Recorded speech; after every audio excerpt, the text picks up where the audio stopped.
በጉጉት ሲጠበቅ የነበረው የዲፕሎማቶች መንደር በሆነው በሳር ቤት ሳይታችን ላይ የቤት ባለቤት ለመሆን ፈልገው ሽያጭ በመጨረሳችን እድሉ ላመለጣችሁ ደንበኞቻችን ዳግመኛ በዛው ሳር ቤት ከቫቲካን ኤምባሲ ፊት ለፊት የተለያዩ የካሬ አማራጮችን እስከ 35% በሚደርስ እውነተኛ ቅናሽ ከ80 ካሬ ጀምሮ በ5.7 ሚሊዮን ብር የቤት ባለቤት ስናደርጎ በታላቅ ደስታ ነው። በተጨማሪም ቤተ መንግስት አቅራቢያ ያደረገውና የብዙሃኖች ትዝታ በያዘው በአቧሬ አዲሱ ሳይታችን ላይ ከባለ አንድ መኝታ ጀምሮ የመኖሪያ ቤቶችንና የንግድ ሱቆችን ደግሞ ከፈለጉ በኢንዱስትሪ መንደር በሆነው በገላን ባወጣረው ትልቅ የገበያ ማዕከላችን ላይ በጠቅላላ ዋጋ ከ2.6 ሚሊዮን ብር ጀምሮ የሱቅ ባለቤት ይሁኑ። ያለን ቦታ ውስን በመሆኑ እንዳያመልጦ። ለበለጠ መረጃና ለሳይት ጉብኝት ከታች በምናስቀምጠው ስልክ ይደውሉ።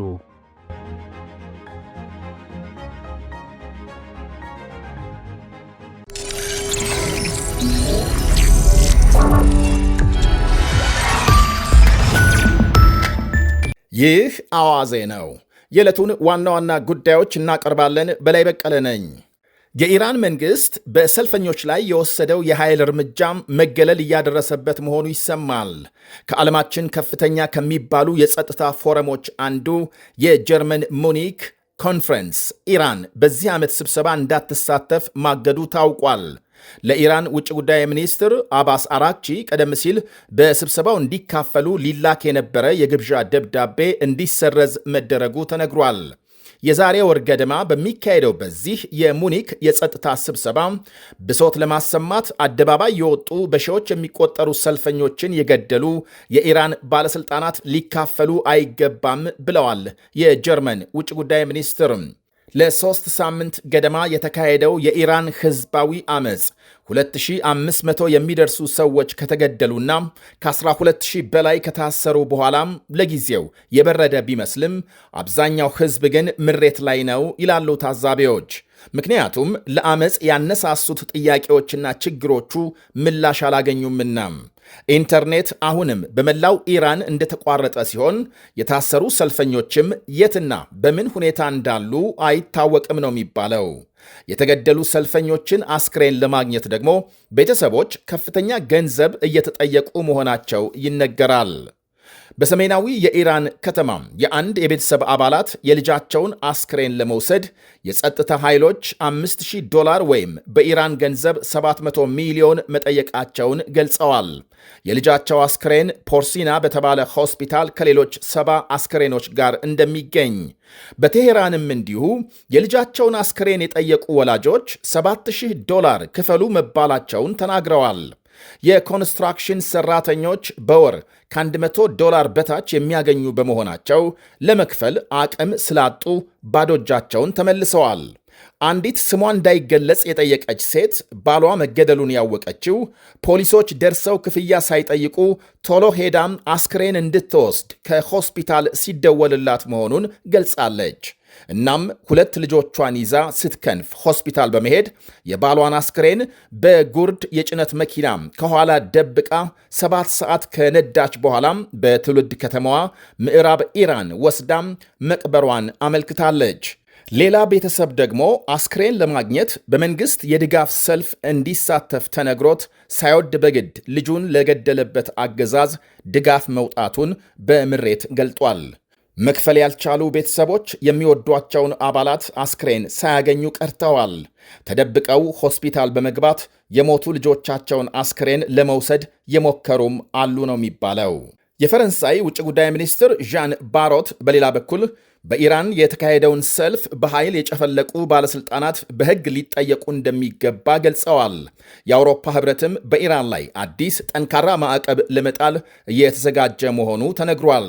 ግድያና እስር እንዲፈጸም ትዕዛዝ የሰጡና ያቀናበሩ ሳይቀር የማዕቀቡ ሰለባም ይሆናሉ ብለዋል ውጭ ጉዳይ ሚኒስትሩ። ፈረንሳይ ትላንት በተካሄደው የመንግስታቱ ድርጅት ጸጥታው ጥበቃ ምክር ቤት ስብሰባ አቋሟን ግልጽ ማድረጓን አመልክተዋል። በሌላ ዜና በኢራንና በእነ አሜሪካ መካከል የተነሳውን ውጥረት በዲፕሎማሲ ለመፍታት የሩሲያ ፕሬዝዳንት ቭላዲሚር ፑቲን ለማሸማገል ፍላጎት እንዳላቸው ተሰምቷል። ፑቲን በጉዳዩ ላይ ዛሬ ከእስራኤል ጠቅላይ ሚኒስትር ቤንያሚን ኔታንያሁ ጋር በስልክ መነጋገራቸው ሲታወቅ በቀጣይ የአሜሪካ መሪን ያነጋግራሉ ተብሏል። በተያያዘ የአሜሪካ ልዩ ልዑክ ስቲቭ ዊትኮፍ ሀገራቸው ከኢራን ጋር የተፈጠረውን ውጥረት በዲፕሎማሲ ለመፍታት እንደምትፈልግ ገልጸዋል። ከኢራን ጋር የሚደረግ የዲፕሎማሲ ስምምነት ታዲያም 4 ጉዳዮችን የሚመለከት ይሆናል።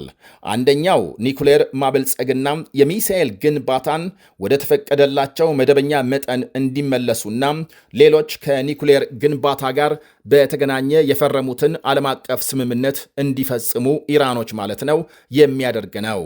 ኢራን የቀረቡትን 4 አማራጮች ትቀበላለች ብለው ተስፋ እንደሚያደርጉ ገልጸዋል ልዩ ልዑኩ። ምክንያቱም የሀገሪቱ ኢኮኖሚ ከባድ አደጋ ላይ በመሆኑ በቀጣይ የሚጣልባቸውን አዳዲስ ማዕቀብ መሸከም በፍጹም አይችሉምናም ብለዋል። ፕሬዝዳንት ዶናልድ ትራምፕ በኢራን ላይ ወታደራዊ እርምጃ እንደሚወስዱ በተደጋጋሚ ያሰሙትን ማስጠንቀቂያ መቀልበሳቸው አንድም በመካከለኛው ምስራቅ የሀገራቸው ኃይል አቋም በሚፈለገው ደረጃም ባለመሆኑ ነው ይባላል።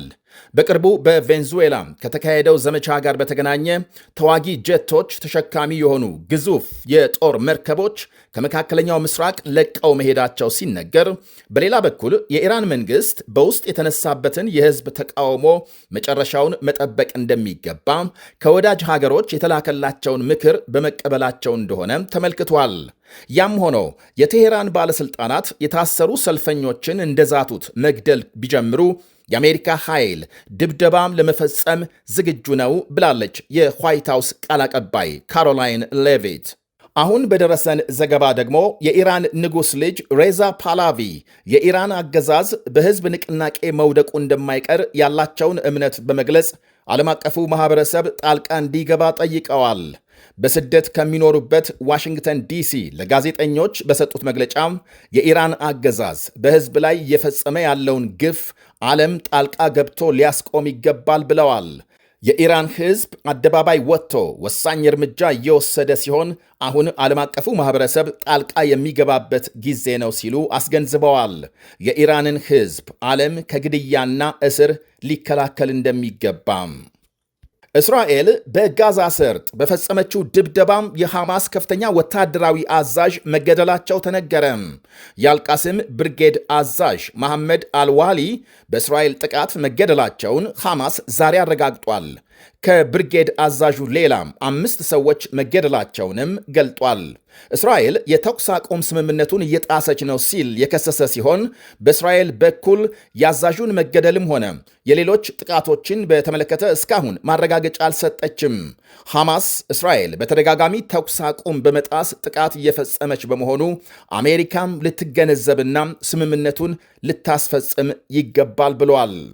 የተባበሩት አረብ ኤምሬትስ ከሶማሊያ መውጣቷ ተነገረ። ሶማሊያም ከኤምሬትስ ጋር የነበራትን የደህንነትና የመከላከያ ስምምነት መሰረዟን ተከትሎ ነው ከሞቃዲሾ ጓዟን ጠቅላ መውጣቷ የተነገረው።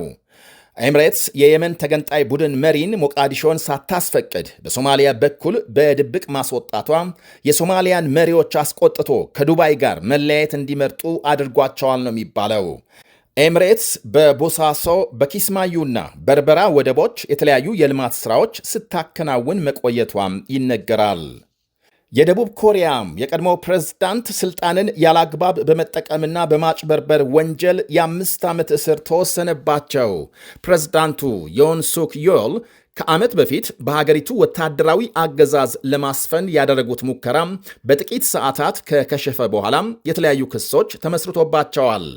ዳኞች ፕሬዝዳንቱ ሀገሪቱን ወደ ትልቅ ፖለቲካዊ ቀውስ ከተዋል፣ በዚያ ላይ በፈጠሩት ቀውስ መጸጸት አላሳዩም በማለት በተወሰኑት ወንጀሎች 5 ዓመት እስር ፈርደውባቸዋል።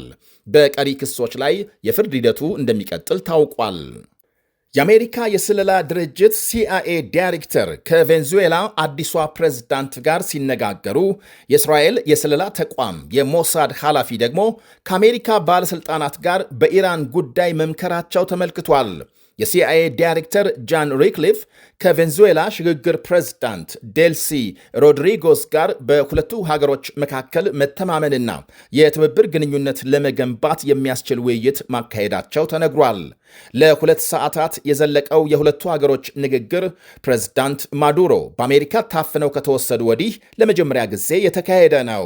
ፕሬዝዳንት ትራምፕ የአሜሪካ ነዳጅ ኩባንያዎች ቬንዙዌላ ገብተው እንዲሰሩና የሚገኘው ገንዘብ ሁለቱ ሀገሮች በጋራ የሚጠቀሙበት እንደሚሆን መግለጻቸው ይታወቃል። ይህ አዋዜ ነው። በጉጉት ሲጠበቅ የነበረው የዲፕሎማቶች መንደር በሆነው በሳር ቤት ሳይታችን ላይ የቤት ባለቤት ለመሆን ፈልገው ሽያጭ በመጨረሳችን እድሉ ላመለጣችሁ ደንበኞቻችን ዳግመኛ በዛው ሳር ቤት ከቫቲካን ኤምባሲ ፊት ለፊት የተለያዩ የካሬ አማራጮችን እስከ 35% በሚደርስ እውነተኛ ቅናሽ ከ80 ካሬ ጀምሮ በ5.7 ሚሊዮን ብር የቤት ባለቤት ስናደርጎ በታላቅ ደስታ ነው። በተጨማሪም ቤተ መንግስት አቅራቢያ ያደረገውና የብዙሃኖች ትዝታ በያዘው በአቧሬ አዲሱ ሳይታችን ላይ ከባለ 1 መኝታ ጀምሮ የመኖሪያ ቤቶችንና የንግድ ሱቆችን ደግሞ ከፈለጉ በኢንዱስትሪ መንደር በሆነው በገላን ባወጣረው ትልቅ የገበያ ማዕከላችን ላይ በጠቅላላ ዋጋ ከ2.6 ሚሊዮን ብር ጀምሮ የሱቅ ባለቤት ይሁኑ። ያለን ቦታ ውስን በመሆኑ እንዳያመልጦ። ለበለጠ መረጃና ለሳይት ጉብኝት ከታች በምናስቀምጠው ስልክ ይደውሉ።